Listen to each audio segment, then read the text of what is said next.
What's up, Human Phys class? This is section 9.4 on blood vessels. This is our last section in our circulatory system notes that we're going to be taking. It's going to lead us into Monday and Tuesday, where we go through and identify some of the major arteries and veins. Kind of difficult because you have to basically memorize the word and its location, but we'll spend some more time on Monday and Tuesday going over that. So first things first, we're going to do kind of a little review. You had a homework assignment that went through some of the blood vessels and what the differences are. Major thing today that we're going to be looking at is that blood vessels can either be arteries, veins, or capillaries. Arteries are very, very strong, and they're very elastic. The reason that they need to be elastic is because they maintain a lot of the blood pressure. And the other thing is that they're always going to be carrying blood away from the heart. The smallest ones are classified as arterial. So if we look, here would be an artery, which is much thicker. An arterial might be smaller like this and maybe have a very small opening. And then a capillary is literally about one cell thick. Okay, so that's kind of our major difference between the arteries and as we get smaller. So if you can imagine, this would be your aorta, and as we move away from the heart, this might be maybe the brachial artery in the arm, and then we might get all the way to the capillaries of the hand. Now, veins, on the other hand, much thinner. We're not really too worried about blood pressure. There's less muscles involved in it, and they're always carrying blood toward the heart. The smallest ones are called venules, and again, the same thing is expected as above. Veins are larger in diameter than venules. Venules are larger in diameter than capillaries. But the one big thing is that they contain valves, okay? And one of the things that we talked about is that valves allow for one-way flow, okay?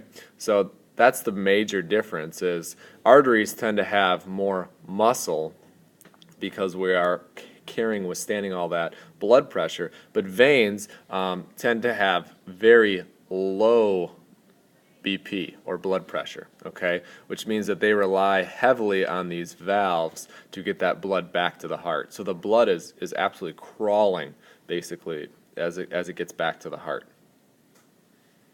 All right, so we're going to spend a little bit more time talking about the capillaries. Capillaries are essential because they are responsible for basically penetrating into nearly all tissues, okay?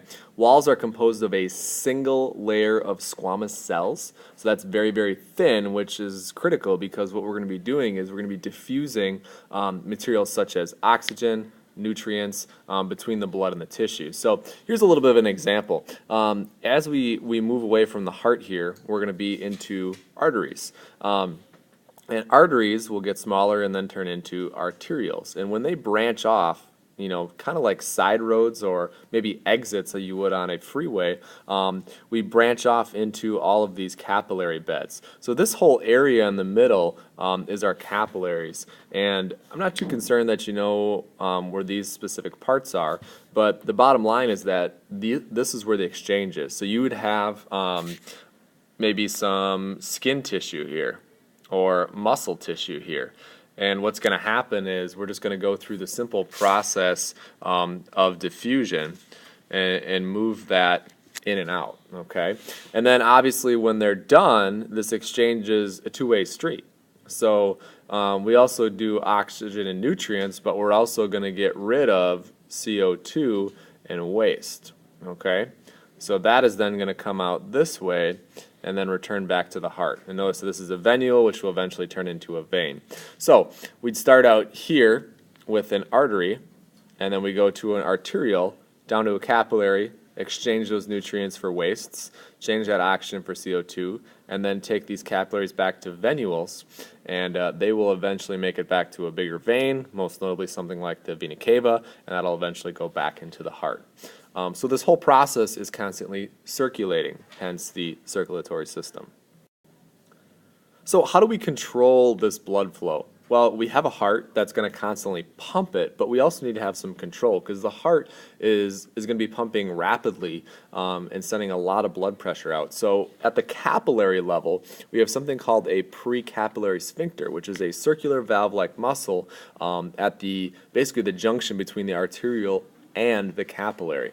Now, we can vasoconstrict, which means constricting or narrowing the vessel, and we can vasodilate, which is expanding it, okay? So what you should note down here, here's a normal cross section, and if we constrict it, that's going to limit the number of of cells and blood cells that can make it through, but it's also going to speed up. So this would be an area of increased blood pressure. Okay, whereas vasodilation would be an area of decreased blood pressure. Now, if you need to get blood to a certain area faster, you're going to probably vote for the vasoconstriction. And we have certain things like serotonin that can be released to help us do that.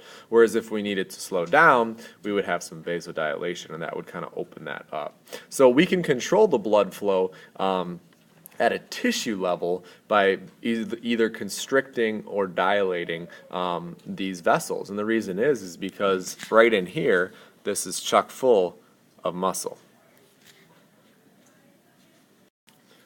So here's just a quick image of how these sphincters work. As we can see here, we have one here, one here, one here.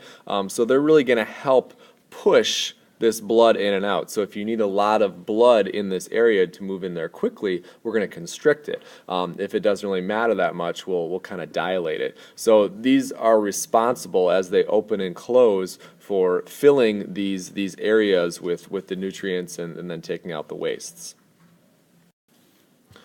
So blood flow through veins on our way back is not very efficient, as I mentioned before. In fact, it's very, very slow. It's weak, but the following really helps blood return to the heart. Arteries have lots of pressure because they are closest to the heart as it is pumping out. And mind you, I'm not really talking about the pulmonary veins being weak because those are close to the heart. I'm mainly talking about the systemic veins. Now, there's a couple of things that will assist us in this process. And number one is going to be the contraction of the diaphragm. The diaphragm is a muscle that sits underneath the lungs, and that's really going to help us with breathing. But in addition, as we breathe, that helps contract the stomach and push that blood back up to the heart. The other thing is that these blood vessels usually are going to run through or near skeletal muscles. So if a muscle is contracting and relaxing, it's actually squishing all of the tissue that's in your body and thus squishing those veins. So that's a major one. Your muscle pumping actually gets that blood back. So hence when you're cold, doing a set of push-ups or running around, getting those muscles contracting, obviously the byproduct is heat, but by doing that, you're also getting the blood flow a lot better. Last but not least is something we've been talking about already, and that's just the valves. As the valves move, remember it's one-way flow, so it doesn't allow the blood to go backwards. So this is a little bit of review from 9.3 where I talk about the factors that then affect blood pressure. So we talked about what affects blood flow in the previous slide. I just want to remind you that cardiac output, which we calculated already, that's your stroke volume and your heart rate, so how much volume of blood you can pump out with each beat. Also, your blood volume for an average adult is 5. Females is about 4 to 5, males 5 to 6. The viscosity of your blood, which remember is how thick it is. So if you're taking something like aspirin, that's considered a blood thinner. That would thin out the blood and make it a lot easier to flow, which is why a lot of people who are older will take this, to prevent heart attacks because it really helps that blood not clot. And the next thing is the peripheral resistance. So that would be if your arteries are clogged, you have some buildup in there, that would cause some resistance for that blood to move forward. So blood clots, that's a common thing that we can get where our platelets start clotting a little bit because they get stuck, but they can occur if blood does not flow properly through the veins. So if you don't move enough, let's say you're on an airplane for a long trip or a bus ride, the valves in the veins which are supposed to prevent backflow, kind of get stopped up. So when those muscles are tightened, like let's say you're standing for a long period of time or you're sitting for a long period of time, notice that right in this image here, they're actually compressing the vein. And this is where you start to essentially feel that tingly feeling. And they force blood to the heart to pump a lot more. So, so what ends up happening is you kind of get it to fall asleep, and those blood cells start to clot up a little bit because the platelets are there, and that prevents blood flow back. So essentially, if you do that long enough, that whole bottom portion of your leg could die over time. So here's an example of something called varicose veins, which is very common, especially as you get older. And that's just the fact that your vein, the valve isn't shutting. So that blood tends to pool up. So notice here, here's a healthy, normal vein. And if that blood tries to go backwards against those French doors, it stops it. But in a varicose vein, notice that that blood can kind of seep backwards. Okay, so what ends up happening as that blood starts to pool, and you can also, and I'm sure you've seen this before, it actually increases the size of those veins. So it actually puffs up a little bit. So, some of the major blood vessels, and again, this should be a review from you, but I'm just kind of putting some words to the locations. First, we're going to talk a little bit about the aorta. We know that it has the ascending aorta. The aortic arch is something we didn't talk about, but we've seen in that image. We also have the descending aorta, and we're going to look at the abdominal aorta, which is basically going down your trunk. The aorta is the largest artery, and we know that it does leave the left ventricle. Now, the pulmonary trunk splits into the right and left, that both lead to the lungs. So that'd be the right and left pulmonary arteries. And the pulmonary veins come back and return blood from the lungs, and that will connect up to the left atrium. Now, as a reminder as well, superior vena cava is our major vein that's going to return blood from the head and a body back into the heart through the right atrium. So these are just kind of a quick review, just so you remember what they do and their location. So, reminder a little bit on blood flow. I just really wanted to talk about that aortic arch. So as blood leaves here through the aortic valve, this right here is the arch, okay? And what we're going to learn is that this will split off into arteries that are going to move off to the arms, and this would move up to the head.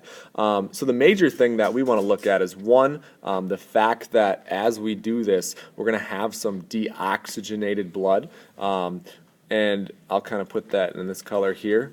And as that deoxygenated blood comes back, it's going to get oxygenated from the lungs, and that's going to bring us back through this system. So all of these parts we already know. I just thought I'd do a little quick, fresh reminder for you guys as to where this blood is flowing, but we're mainly going to focus on how all of these circuits get connected to the systemic portion of the body. So let's first start with the branches of the aorta. So as I mentioned before, we had that aortic arch. One is the first thing it's going to do is the heart is going to feed itself. So the coronary arteries are found right on top of the heart. And if you look at this really crappy drawing that I'm doing here, as the aorta comes up here, you'll have these little arteries that'll kind of branch off and essentially feed the heart. And it kind of branches out just to give all that muscle tissue its nutrients. Now, brachiocephalic is going to be one of those that's going to branch off. We have a left and a right subclavian, which is going to move and supply blood to the arm. So the brachiocephalic artery is the first branch, and then it breaks off into the right subclavian and also the right common carotid, which this one is the one responsible for going to the neck. Okay. We also have a left common carotid, which is the same thing. You know, we have a right and a left going up to the left and right portions of the head, and then we also have the left subclavian, which is going to supply blood to the left arms. So looking at that arch, we essentially have three immediate major branches off, and then these first very tiny ones, which are the coronary arteries. And I'll show you an image to look at those as well. Do note that these vessels are definitely not symmetrical on either side. So here's the branch that we're looking at. I'm going to switch colors here so you can see. So here's your ascending aorta. Notice that your coronary arteries branch off immediately because the heart feeds itself first. And as we move up before we go down the descending, I mentioned that we break off into 3 sections, and some of you actually got to see this on your sheep heart where you have these 3 locations. So you get in the map anatomically. This is the left side. This is the right side. The very first branch off to the right is called the brachiocephalic. Brachio means arm, ceph, C-E-P-H, means head. So this is actually a small section of a major artery because immediately it's going to break apart. So this one will then split into the right common carotid, which is going to go up to the head, and this one is going to branch off down to the arm, as I mentioned before. Okay, this top one right here is all by itself, heading straight up the left side of the head. Okay, and then this left subclavian is going to go and branch off to your left arm. So this branch is really important, and essentially the one frustrating thing about learning where the arteries are is that a lot of these are just different names for the same artery. Okay, because as this artery moves through your arms, it's still the same artery. It's just as you get to different sections of the body, the name changes. So, as I mentioned before, we'll get into more on the blood vessels that you need to know on Monday and Tuesday. What I want to end with here today is a little bit on disorders. Disorders of the circulatory system. A few were mentioned in 9.3, and I just wanted to reiterate a few of them for you. Number 1 is MVP, and that is mitral valve prolapse. And what ends up happening is that valve shifts out of place and creates kind of a clicking sound at the end of contraction. What's nice about this, and there's not really anything nice about it, but it's really easy to hear. So if you had a mitral valve prolapse, it's something that a doctor can hear with a stethoscope. Another one is a heart murmur. A lot of people hear about that. What is a heart murmur? But a heart murmur is an extra sound or an unusual sound heard during a heartbeat. Instead of that bump bump, you might hear a bump bump or a bump bump bump or something that's a little bit offbeat. Murmurs range from very faint to some that are very loud. Sometimes they can even sound like a whooshing or a swishing noise, which may or may not be a valve problem. Another one is called mitral or aortic regurgitation. To regurgitate basically means you're vomiting. But in this case, we are talking about backward flow of blood. And that can occur with the mitral valve prolapse or mitral valve or aortic stenosis, which we'll talk about a stenosis in a little bit. To counteract the backflow, the heart must work harder to force blood through the damaged valve. And that's where we start getting some issues. So over this time, this can weaken or enlarge the heart and can lead to heart failure. So basically what that means is your heart is constantly working harder and these muscles are growing and then the heart enlarges in its space, and you can basically have a heart attack from that, or you can even die because the heart doesn't have enough room to function. This is also called a leaking valve. This can really only be seen if you do an MRI in the heart and watch how that valve is working, or even open heart surgery. So this is a great image. I love this picture. We have the heart actually cut open, and you can see right here this is a valve replacement, and you can actually see the 3 flaps of this, which I think is pretty cool. This is your tricuspid valve, also known as your right AV valve, and you can see the 1, 2, 3 valves right there. I have a video that I'm probably going to show maybe Monday or Tuesday if we have some time on kind of this surgery, but essentially what we do now is we replace that biological tissue with some mechanical valves, which you can see right here, which basically just kind of work like the flaps on your the air in your car. Okay, so you can close them shut or open them. But this is just kind of a really cool image to see what that looks like. Next, I'm showing you something called a TAVR, which is a transcatheter aortic valve replacement. A lot of people hear this word catheter and they think it's something that's stuck somewhere you don't really want stuck, but we also use catheters to go into the heart. So a catheter is a tube, and a lot of times what we do is we'll put it into your femoral artery in your way in your thigh, and we'll actually scoop that all the way up your chest into your aorta. And what it's going to do is it's going to pop right through your tricuspid or your right AV valve here. And at the end of this cord is a little balloon, okay, with a little stent on it, in this case, or a little, basically an expandable balloon. what we do with that is that tube then gets filled with air, it expands that space, and then replaces it. So it really helps that aortic valve, and that's actually a very successful procedure. But as you can see, here's step one. You expand it, we retract the hose, and then you're left with this device right here that replaces the valve and starts to work like a normal one would. All right, another one is called a myocardial infarction, which is basically an MI or a heart attack, and you actually get an obstruction of the coronary artery. So a lot of people don't understand this, but remember the coronary arteries are essentially branching right off of here. So a heart attack occurs mainly when you are not able to feed the heart, so it seizes up and doesn't work. So what you do is you do something called either a angioplasty, or what we have here for you to see is a bypass surgery. Now, this is a double bypass, because you can notice here we have 1 and 2 bypasses to both sides of those coronary arteries, which is pretty common. Sometimes you can even have a double, a triple, or a quadruple, but that just refers to how many vessels have been bypassed. I know I had a grandparent who had a quadruple bypass surgery, and this treatment is actually pretty easy. And what they will do is they'll remove vessels usually from your thigh, from your femoral area, and then kind of stretch them out and reattach them in your thigh, but then use that vessel in your heart. All right, another thing that we look at is something called atherosclerosis, which is deposits of fatty material such as cholesterol, and that forms plaque in your artery. So if you look at the picture in the bottom left, this is an artery that is filled with plaque. And what that does is that creates a smaller volume for that blood to move through and reduces that blood flow. So essentially what we do is we do something called an angioplasty. Again, we are using a catheter, and as you can see, this would be your femoral area, so it's just around your groin, and that will be pushed all the way up and pop through your aorta again. And this again is a balloon, and this little metal thing is called a stent. And what this stent does is basically act like wire meshing. It's kind of like chicken wire, and that expands because you use the balloon to expand it, and it just sits there. So although you still have that blocking, note the width of your artery now. Here's a normal width, although it has plaque in it, but it kind of bulges out. And this stent is basically used to keep that artery open and keep that blood flow.